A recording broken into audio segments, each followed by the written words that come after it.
Assalaamu calaykum waraxmatullaahi wabarakaatu. Kusoo dhawaada channelka Garaadshi. Muuqaalkeenan ayaan maanta waxaan kusoo qaadanaynaa dambiilo weyn.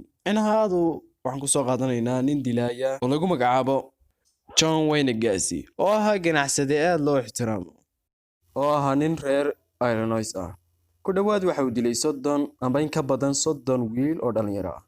runtii tiro yar maaha. Dabayaaqadii 1970kii raagii laba nin oo dhalinyaro ah ayaa laga helay webiga Gaarandi.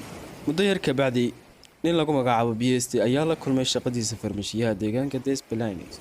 Kadib markii uu hooyadiis iyo sidoo kale shaqaalihii u sheegay inuu tagayo si uu la hadlo qandaraasle amba heshiis ula galo. Kadib markii uu intaasi dadka u sheegay dib dambayse lama arag BST. Kadib markii baaritaan dheer la sameeyay, baarayaashu waxay ogaadeen in qandaraasluhu uu yahay John Wayne Gacy oo ah nin bulshadu ay aad u jecel yihiin ayna qadariyaan, isagoo maamulay ganacsiyo guuleystay una shaqeeyay xubin guddida xaafadda ah ee xisbiga dimuqraadiga. Baarayaashu waxay ka codsadeen inuu Gacy la kulmo si ay uga wada hadlaan maqnaanshaha BST, laakiin Gacy ma uusan ka soo xaadirin ilaa 3 aroornimo.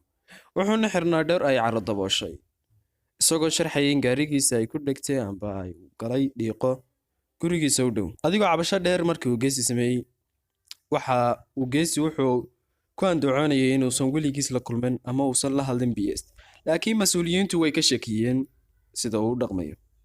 Baarayaashuna waxay go'aansadeen inay baaritaan ku sameeyaan gurigiisa. Maalintii xigtay ma aysan helin wax caddayn ah.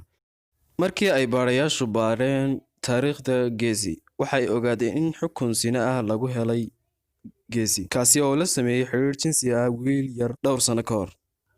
waxayna sidoo kale baareen in Gacy lagu xukumay amba lagu xusay warbixinta booliska Chicago ee la xiriirta maqnaanshaha laba dhalinyaro ah oo ay labaduba u shaqayn jireen Gacy isla markiiba waxa la hoosgeliyay dabagal bilis ah. Maalin maalmaha ka mid ah, Gacy waxa uu sameeyay qalad sii adkeynaya baaritaanka. Gacy wuu isla weynaa, wuxuu arkay booliska oo fadhiya guriga hortiisa. wuxuu ku marti qaadi lahaa inay isticmaalaan qolka nasashada, ayuu yidhi Fender. Intii hal sarkaal uu ku jiray musqasha, Gacy wuxuu dareemay ur aan qarsoonayn oo ur bini'aadan, taasi oo ka soo baxaysa guriga. Mas'uuliyiintu waxay diyaariyeen warqad waaran ah. Intii uu socday baaritaanka guriga lagu hayay, waxaa si lama filaan ah loo helay wadar ahaan 29 qof, kuwaasi oo meyd ah. 26 ka mid ah meydadka la helay ayaa waxaa lagu qariyay meel gurgurasho ah oo guriga hoostiisa. 3 kalena waxaa laga helay qaybaha kale ee dhismaha. Sidoo kale baarayaashu waxay heleen jaakadii BST, taasi oo uu xidhnaa markii la waayay. Warqad dayn ah ayaa loo soo diray London ayaa sidoo kale laga helay guriga Gacy, iyadoo si rasmi ah ugu xidhaysa dilka.